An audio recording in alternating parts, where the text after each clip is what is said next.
ఇస్లాం కష్టార్జితాన్ని ఎంతగానో ప్రోత్సహిస్తుంది. కూలి పని చేయడం అవమానకరమైన విషయం కాదని ఇస్లాం చెబుతూ ఉంటుంది.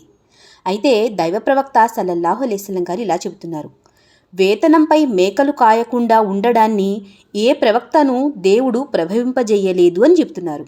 ఈ మాటలు విని అనుచరులు, దైవ ప్రవక్త, మరి మీరు కూడా ఈ పని చేశారా అని అడుగుతున్నారు.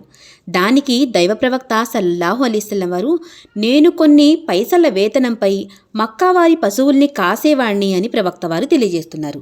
ఇది బుఖారీ యొక్క హదీస్. మరొకసారి ఆయన కష్టార్జితం గురించి తెలియజేస్తూ ఇలా అన్నారు: తన చేతులతో కష్టపడి సంపాదించిన ఉపాధి కంటే శ్రేష్టమైన ఉపాధి తిన్న వారెవరూ లేరు.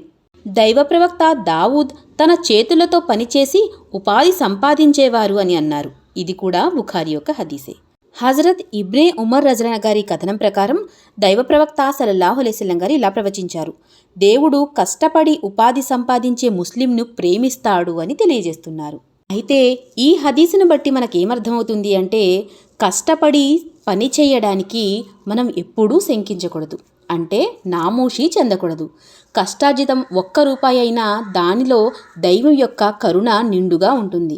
కాబట్టి దానివల్ల ఆయుష్, ఆరోగ్యం, అలాగే ఆనందం కూడా కలుగుతుంది.